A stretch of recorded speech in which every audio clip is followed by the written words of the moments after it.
Bully, thanks for joining us. This weekend, as you know, we've got a game against Brentford. So we thought it was the perfect time to catch up with you and remind you of that incredible 1995 playoff semi-final.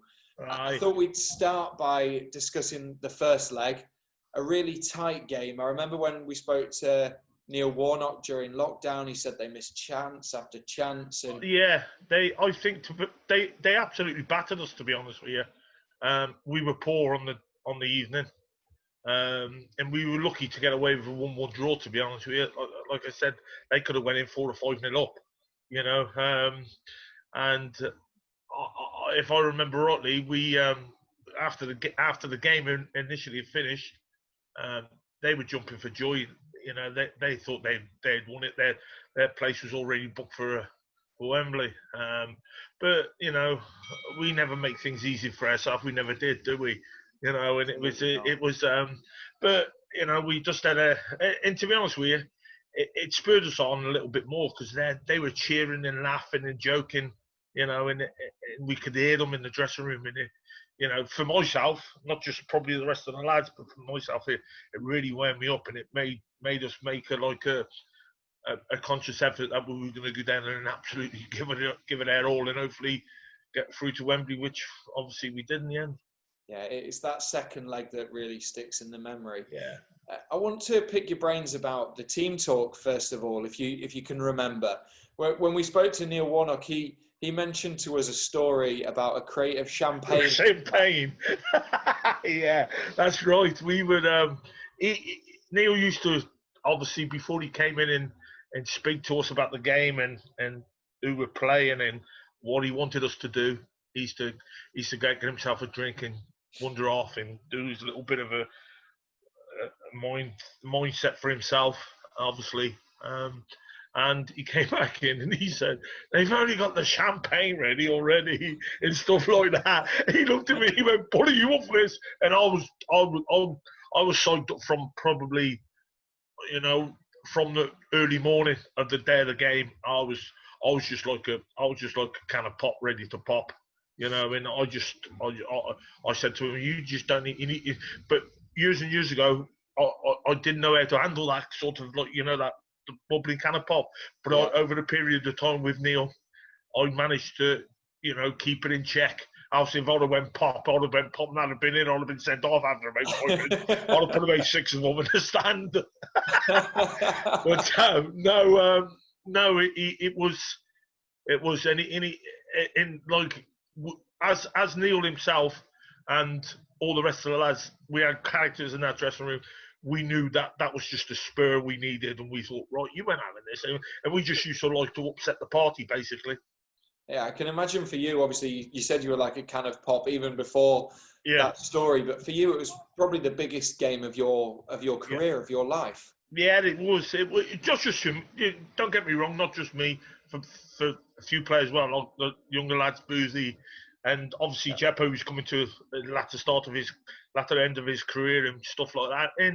And we were, you know, it was for the fans as well, to be honest with you, to get them to Wembley as well, because, you know, we've been there the year before, but and it was a sour note for myself, because I shouldn't have played really in the Swansea game, because I was injured and I forced my way back very quickly, and I was never fit. I was never right to play. I shouldn't have played. I kidded myself, really. But it was to get back there again, and I thought, well, we ain't going to miss out on this. And it was for the fans as well.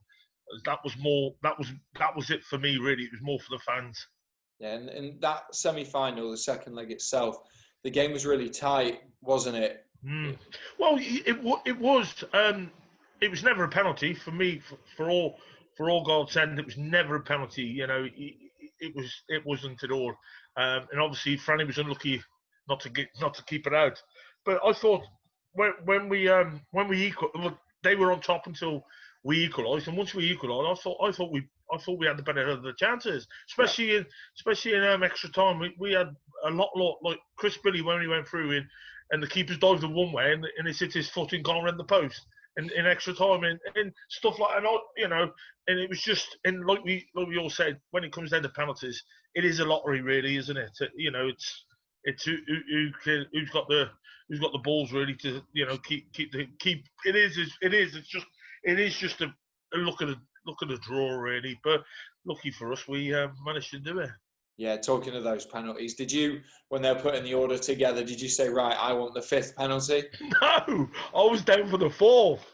Oh. We got it. Yeah, me and Lee Duxbury got it mixed up.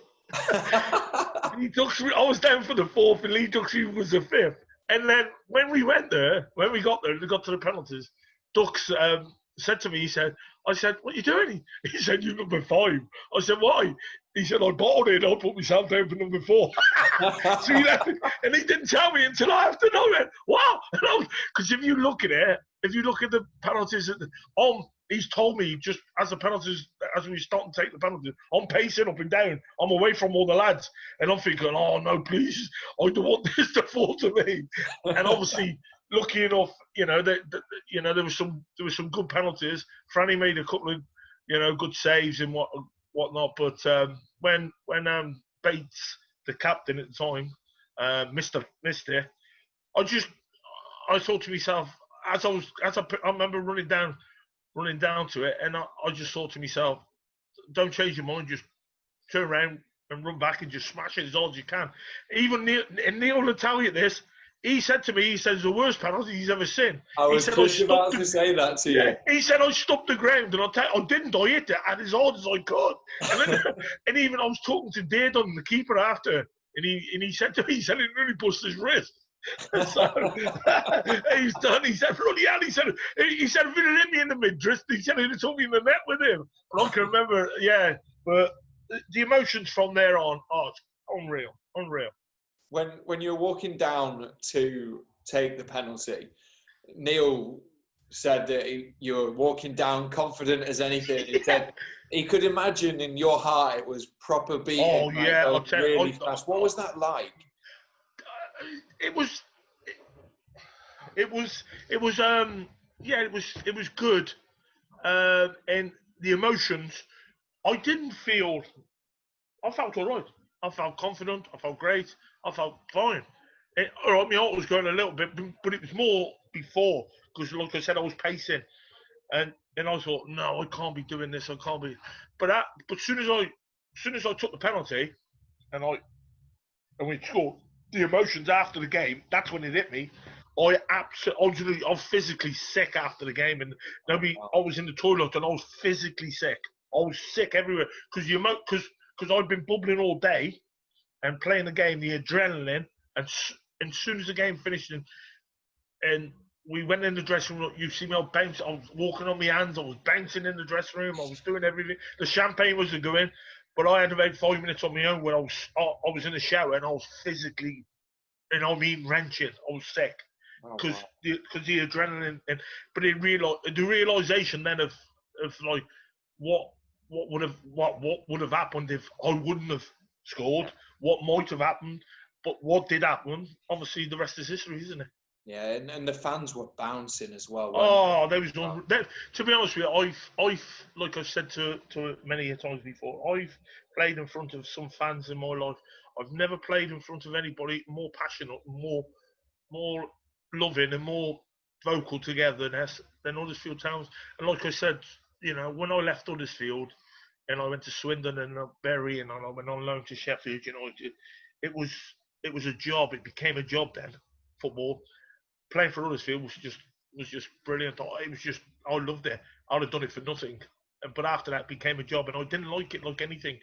When you got jobs, you just don't. You fall out of love with it. I fell out of love with football then, and soon as I left, when I left Huddersfield, it just became a job. Basically, it wasn't something that I really enjoyed doing, but my passion and my love's always been there.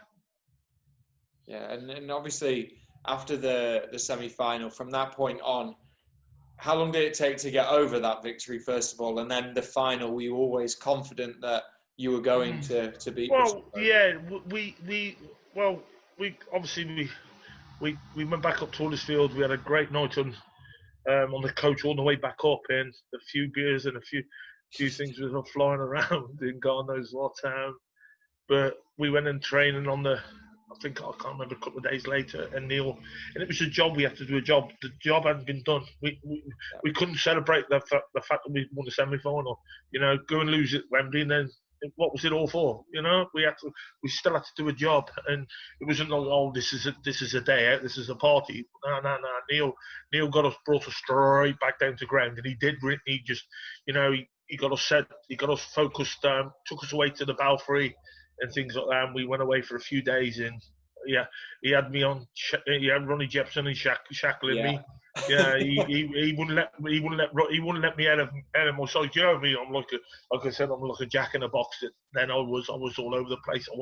We wanted to go nightclub, and I wanted to take all the lads nightclubbing, singing, dancing, that, be dancing on the table, but stuff like that. But Neil made sure I was handcuffed to Ronnie Jepson, so I had to drink with my right hand, and my left hand was handcuffed to Ronnie Jepson's right hand. Fantastic. So I couldn't leave him. So he blamed Ronnie. He said, if Bully gets into trouble, it's your fault. But then we get back into training. We went, and then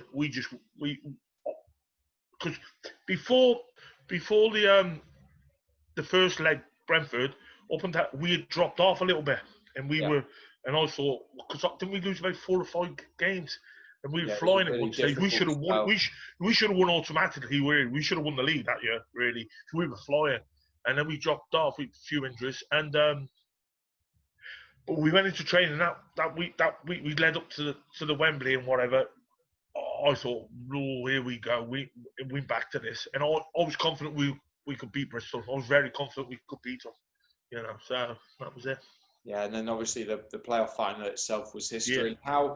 How did that playoff final for you compare with the elation and the emotion that you had at Griffin Park in the semi-final? Because I can't imagine too much could have topped that semi-final. No, nothing.